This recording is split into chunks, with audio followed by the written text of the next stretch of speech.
Hey Saunders, como estão? Bom, pra vocês que olharam a thumb e ainda não se lembram, Juni Taisen, esse é o nome do anime, foi lançado em outubro de 2017, na mesma época da estreia do anime de Black Clover, e ficou no ar até mais ou menos dezembro do mesmo ano.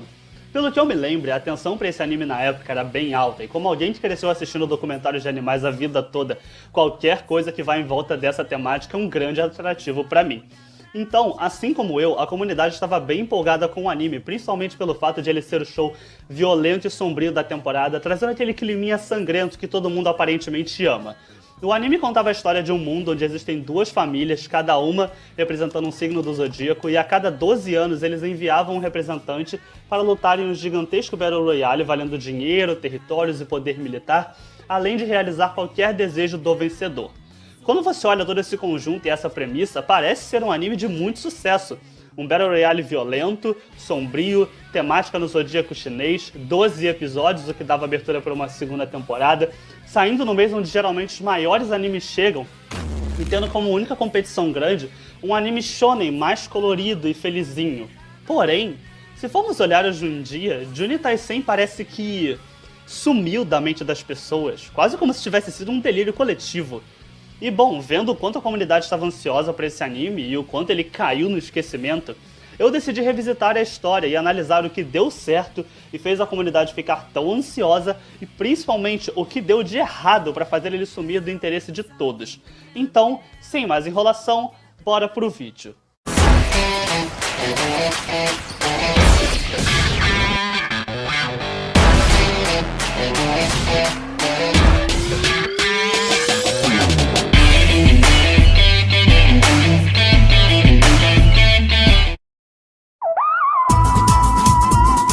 Olha, sendo bem honesto com vocês, eu estava esperando entrar aqui e falar um monte de coisa negativa, criticar pra caramba, de um jeito que deixasse bem óbvio porque ele foi esquecido, mas depois de assistir tudo eu me surpreendi a ver que eu tenho muita coisa pra elogiar.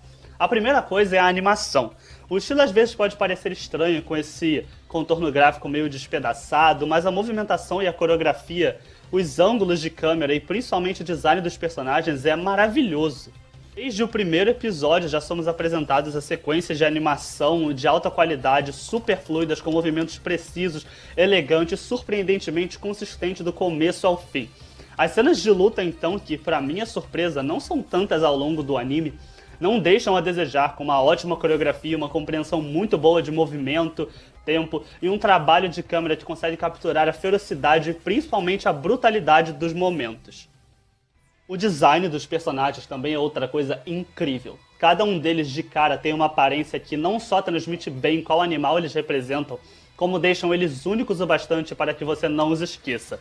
Cada um deles é extremamente criativo e memorável, algo que também pode se dizer da maioria dos personagens que, por incrível que pareça, conseguem ser todos interessantes ao certo ponto. Claro, tem sim aquele personagem que se sustenta mais pelo design esquisito e pelo clichê de psicopata. Tem alguns personagens que são só irritantes e sem graça de ver, mas cada um deles tem um passado curioso, bem trabalhado, que justifica plausivelmente a presença deles ali. Você vê que os personagens não estão ali só porque querem se matar, ou porque são os melhores guerreiros, ou por causa de orgulho próprio, mas todos ali têm sua motivação particular, seja promover uma pessoa querida, seja porque foi mandado pra lá, seja reencontrar alguém importante, seja por precisar do evento para um plano maior. Cada um deles tem suas histórias apresentadas no anime de um jeito que não fica maçante e que faz com que você queira ver mais sobre eles. Eu posso dizer que muitos daqueles personagens têm bagagem suficiente para sustentar um anime por si próprio como personagem principal ou como coadjuvante interessante, que traz uma dinâmica muito boa, porque você não está vendo só sacos de carne prontos para ser abatidos, mas sim guerreiros que você realmente sente uma vontade de acompanhar. Outra coisa que me pegou de surpresa foi o ótimo uso de CGI, que é muito presente na história, mas se mistura incrivelmente bem ao 2D, de um jeito que muitas vezes ou você não percebe, ou você não estranha a troca e a presença entre eles. Claro, nem sempre é perfeito e tem sim alguns momentos em que fica óbvio o uso do CGI, mas na maioria das vezes ele é tão bem renderizado, fluido e com uma boa movimentação que não chega a ser estranho aos olhos e realmente agrada, sem trazer aquele choque drástico da troca entre um estilo e outro. O anime segue um estilo onde ele troca o foco de personagem entre um episódio e outro, e em maioria, isso é bem feito e se torna interessante assistir o processo de pensamento e estratégia de cada um deles. Talvez o melhor sendo o episódio 6, onde vemos o Carneiro montando toda a sua estratégia, enquanto acompanhamos uma batalha ao fundo, numa combinação que é simplesmente magnífica. Outra coisa muito boa é que o anime não tem medo de mostrar é a violência. Um bom Battle Royale até a morte tem que ter violência, e o anime, pelo menos na maior parte, não tem medo de mostrar as mortes mais brutais, o sangue jorrando, personagens perfurando e abrindo outros. A violência é literalmente sem um pingo de censura durante a maior parte do tempo e é dosada bastante para não parecer que está sendo usada como desculpa e sendo exagerada só para ser diferente, mas sim conectada e integrada bem com o intuito e direção do anime.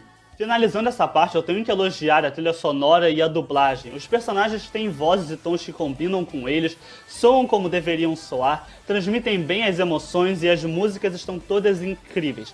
A opening então é provavelmente a melhor de todo o anime, com uma letra muito boa e um ritmo ótimo que fica na sua cabeça, mesmo que você não queira, e uma ending também interessante, um pouco mais animadinha e rápida que a opening, mas ainda assim bem cativante e muito gostosa de se ouvir. Antes de continuar, se você chegou até aqui e tá gostando do vídeo, deixa seu like, deixa aquele comentário legal, principalmente se você lembra de Junitai 100. E se você for novo e tá gostando, se inscreve aí no canal para que você veja muito mais conteúdo dessa qualidade, ok? Então agora vamos voltar ao vídeo porque eu não quero atrapalhar vocês.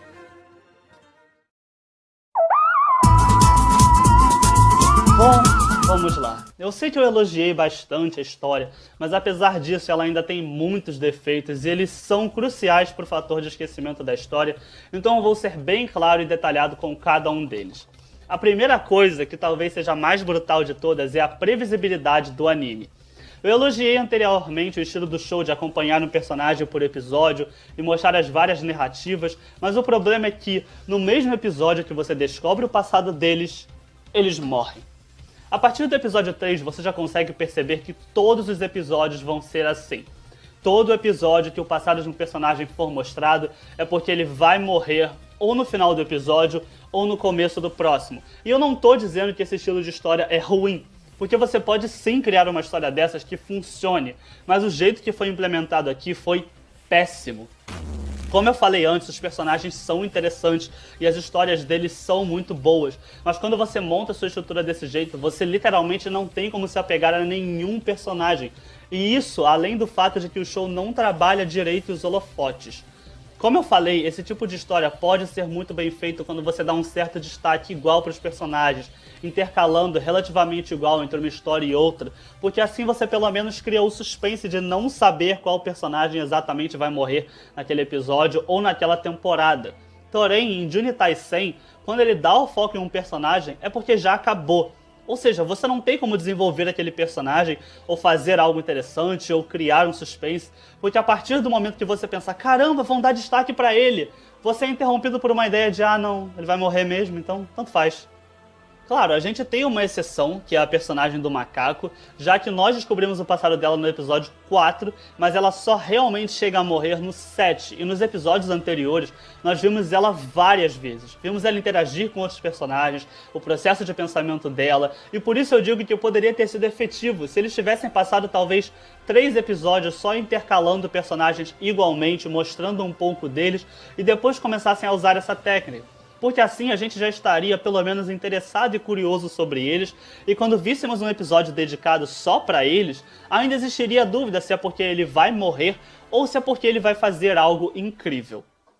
Somado a isso, temos a ending que, infelizmente, entrega todo o suspense do show. A ending é bem simples e ela mostra só algumas imagens de cada um dos zodíacos em situações normais, mas o problema é que ela mostra eles na exata ordem em que eles vão morrer. Quando você vê a ending no episódio 2 e chega no episódio 3, você já sabe todo mundo que vai morrer, em qual ordem e até mesmo quem vai vencer. E na época isso foi péssimo para a história. Se você entrar no anime agora, já sabendo quem vai morrer e quem vai ganhar, eu te digo que não afeta tanto assim.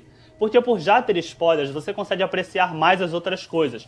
Mas na época, quando todo mundo estava no mistério e no suspense, que são também bases importantes desse tipo de história, você vê que 90% da comunidade já sabe tudo que vai acontecer por causa da engine, você passa a assistir mais para confirmar se vai bater com o que você já previu do que realmente para aproveitar.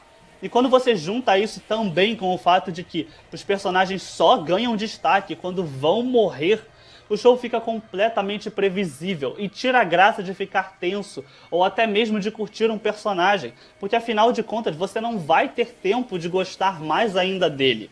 E de novo, eu não tô dizendo que isso é um problema em todas as histórias, ou que se você for assistir o anime depois desse vídeo isso vai te incomodar. Mas na época em que ele foi lançado, ser capaz de saber todo o mistério do show já no episódio 4 foi muito catastrófico para a história.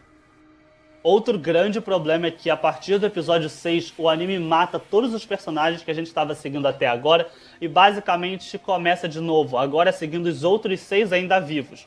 E qual o problema disso? É que até aquele momento o único guerreiro que a gente tinha algum investimento era o macaco e o rato. Desde o episódio 2 eles receberam um grande foco na história, parecendo até que eles seriam os protagonistas, principalmente a guerreira do macaco, sendo uma pacifista muito bem conhecida dentro da história, sempre hypada como sendo super forte, então você consegue criar uma conexão maior com ela, principalmente quando você vê ela interagindo com outros membros da competição. E aí eles também dão um leve destaque pro personagem da Ovelha, que é um cara mais velho, que já ganhou um Johnny Taisei no passado, e tem uma história muito legal de querer proteger a neta, e você foca nele por 2 episódios, planejando o que ele vai fazer, cheio de táticas, e fica interessado, porque até agora, esses 2 são os únicos personagens que parece que vão durar, já que eles são recorrentes. Mas aí você chega no começo do episódio 6 e ambos estão mortos. Pode não parecer grande coisa, mas você tem que entender que eles estão literalmente eliminando da história os únicos personagens com os quais eles realmente fizeram você empatizar e querer ver mais. Esses 2 são os únicos que dão indícios de que não vão morrer tão cedo e ter significado. Mas de repente eles estão mortos e a gente entra no que com certeza é a parte mais insuportável desse anime, que são os episódios 7 e 8. Essa parte aqui é muito mais dolorosa de falar porque são 2 episódios literalmente entediantes. Esses 2 episódios são focados nos guerreiros do dragão e da serpente, que são gêmeos e lutam juntos. Porém, a gente tem que lembrar do fato de que o guerreiro da serpente está morto desde o começo da história. No primeiro episódio, o guerreiro da serpente já está morto quando a gente conhece ele e já está sendo usado como marionete pelo coelho. E, até aquele ponto, a gente também não tinha visto nada do Guerreiro do Dragão para que fizesse ele ser minimamente interessante. Como eu disse, o anime de vez em quando ainda mostrava um guerreiro e outro por aí, o que te dava uma certa curiosidade, mas o dragão literalmente some da história no episódio 1 e só volta no 7, e o passado e personalidade deles é insuportável. Eu falei antes ali que todos os personagens poderiam carregar um anime inteiro sozinho, mas esses 2 são uma exceção a essa regra. Primeiro, um deles já está morto. Ou seja, saber o passado dele agora não afeta em quase nada, porque não tem nada interessante para se descobrir sobre ele, ou algo a se esperar dele, ou até mesmo um suspense falso, porque ele não tem mais relevância na história. Ele já começa a história fora dela. Então você está tendo 2 episódios focados na história de alguém que não tem importância narrativa, e para piorar, o irmão dele também não tem nada a acrescentar. O pior de tudo é que não só o irmão dele não se importa com essa morte, mas a personalidade dele também não é interessante. Os 2 são o clássico cara babaca que se faz de bonzinho pro mundo, mas na verdade não ligam pra nada e só querem ver a merda rolar e que não se esforçam pra absolutamente nada. Parece que eles mesmos estão entediados de estar no anime. Então quando você vê eles 2 que parecem não querer estar na história, somado ao fato que um deles já está morto e você já sabe que o outro vai morrer, tendo uma história completamente entediante e exageradamente longa. Na época que ele foi lançado, você estaria esperando 2 semanas para ver 2 episódios que você só quer que acabem o mais rápido possível, para que talvez o anime possa voltar a acompanhar alguém um pouco mais interessante. A partir do episódio 9 também, a gente consegue ver uma óbvia queda de qualidade na animação e principalmente no CGI. Não que esteja completamente ruim, ainda é um CGI de qualidade, principalmente para a época. Porém, agora ele está muito mais óbvio aos olhos, não tendo mais aquele contraste suave com o 2D. E também ele está sendo muito mais usado nas cenas pela facilidade e custo baixo, além da utilização de vários shots parados, onde você só tem o personagem respirando com um diálogo mental, ou só parado numa posição e falando algo, sem muita movimentação, o que, para um show focado em batalhas até a morte se torna muito maçante, principalmente quando você está só esperando um personagem morrer durante 15 minutos de conversação. A censura também a partir daí ficou ridícula. O sangue foi escurecido ao máximo, pintado de preto basicamente, e muitas das cenas mais de horror tiveram um filtro preto colocado por cima, o que cria um contraste negativo muito forte e também é como um tapa na cara do espectador, sendo que até agora ele teve violência explícita, com praticamente zero censura durante toda a história, para chegar nos últimos episódios e você ter um filtro preto borrando tudo que você deveria estar vendo. Agora, 2 pontos menores que também contribuem muito, apesar disso, é que a construção de mundo não é muito bem feita. Ela não é o foco da história, mas elas mencionam ela de um jeito que faz você acreditar que isso vai ter um destaque mais pra frente. E aí você entra no segundo problema, que é a duração curta do anime. Já que só ter 12 episódios fez com que as coisas parecessem rasas e mal exploradas. E quando você chega no final dele, e os detalhes de como o vencedor fez para ganhar são mostrados pra gente, você sente que com 24 episódios o anime poderia ter sido muito mais bem trabalhado, explorado e organizado para se tornar algo muito mais memorável na mente das pessoas. Bom, pessoal, depois de toda essa análise, quando você soma todos esses fatores negativos, fica meio óbvio porque ele foi esquecido pela comunidade e porque quase ninguém fala mais dele hoje em dia. Mas depois de reassisti-lo, eu não diria que é um anime obviamente ruim, daquele que você bate o olho e sabe que não vai ser muito interessante, ou só vai ser completamente genérico. Tem muita coisa boa em Junitai 100, e eu acho que quando você entra no anime já tendo spoilers, e já sabendo como as coisas vão acontecer, é muito mais fácil de você aproveitar essas qualidades e não se sentir tão frustrados com os defeitos, que vem muito mais de um roteiro que não se favorece, do que de uma catástrofe onde nada dá certo. Eu pessoalmente recomendaria ele se você quiser assistir uma coisa só pra se divertir. Como são só 12 episódios que vão bem rápido, você consegue assistir em um dia só tranquilamente, não vai ser uma perda de tempo, as cenas de ação vão te cativar, o cenário e o design de personagens vão ser bonitos aos olhos, mas ele não vai ser aquele anime memorável que você vai assistir e querer revisitar ele várias e várias vezes. Por fim, não tem mais nada que eu possa falar sobre o anime pra vocês. Se você tiver curiosidade de assistir, vá. Se não, eu espero que você tenha gostado do vídeo e isso é tudo que temos por hoje. Uma ótima semana para vocês. Saunders no Mi, desligando.